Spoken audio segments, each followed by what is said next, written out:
Intelligence bureau మాజీ chief Prabhakar Rao custodial విచారణ ముగిసింది. 14 రోజుల పాటు విచారించింది సిట్. జనవరి 16న సుప్రీంకోర్టుకు ఒక రిపోర్ట్ ఇవ్వనుంది. అంతేకాదు గత ప్రభుత్వంలోని కీలక వ్యక్తులకు త్వరలో నోటీసులు కూడా ఇవ్వనున్నట్టుగా తెలుస్తోంది. బీఆర్ఎస్ నేతలపైన ఎందుకు నిఘా పెట్టారంటూ ప్రభాకర్ రావును సిట్ ప్రశ్నించింది.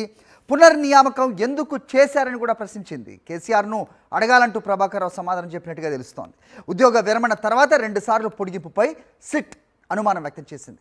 హరీష్ రావుతో తరచూ సంప్రదింపులపై ప్రశ్నల వర్షం కురిపించింది. మావోయిస్టులతో హాని ఉందనే హరీష్ రావుకు జాగ్రత్తలు చెప్పేందుకే మాట్లాడానని ప్రభాకర్ రావు వివరణ ఇచ్చినట్టుగా సమాచారం.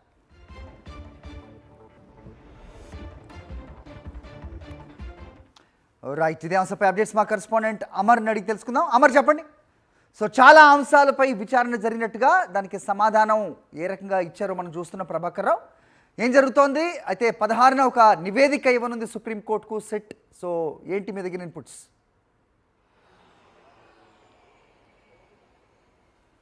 ఫోన్ ట్యాపింగ్ కేసులో ప్రస్తుతానికి ప్రభాకర్ రావు విచారణ 14 రోజుల పాటు ముగిసింది. కొద్దిసేపటి క్రితమే అతన్ని వైద్య పరీక్షలు పూర్తి అయిన అనంతరం అతన్ని పోలీసులు విడిచిపెట్టారు. అయితే ఈ 14 రోజుల విచారణలో కీలకమైన అంశాలను పోలీసులు గుర్తించారు. ముఖ్యంగా పెన్ డ్రైవ్లో ఉన్నటువంటి డాటాను ముందుంచడమే కాకుండా ఐక్లౌడ్, జీమెయిల్ నుంచి తెచ్చిపించుకున్నటువంటి ఆ డాటాను మొత్తాన్ని కూడా ముందుంచుకొని పోలీసులు ప్రశ్నల వర్షం కురిపించారు. మరోవైపు నిందితులైనటువంటి గతంలో ప్రణీత్ రావును, రాధాకిషన్ రావును, భుజంగరావును, ఇట్లా తిరుపతి చాలా మందిని కూడా కన్ఫ్రంటేషన్ పద్ధతిలో ప్రభాకర్ రావుతో కలిపి విచారించిన సిట్ బృందం అయితే చాలా వరకు కొంత ఆధారాలు కూడా సేకరించింది. దీనికి సంబంధించి టెక్నికల్ ఎవిడెన్స్ కూడా సేకరించిన నేపథ్యంలో వీటన్నిటిని కూడా జనవరి 16వ తేదీన మరోసారి సుప్రీంకోర్టులో విచారణ ఉంది కాబట్టి ఆ విచారణకు సంబంధించి నివేదికను కూడా సిట్ బృందం అందించే అవకాశం అయితే కనబడుతుంది. ముఖ్యంగా ఈ 14 రోజుల విచారణలో పొలిటికల్ వ్యవహారాలపైనే పూర్తిస్థాయిలో విచారించారు. ఎందుకంటే గత బీఆర్ఎస్ ప్రభుత్వానికి లబ్ధి చేకూడమే లక్ష్యంగా ఫోన్ ట్యాపింగ్ సంబంధించి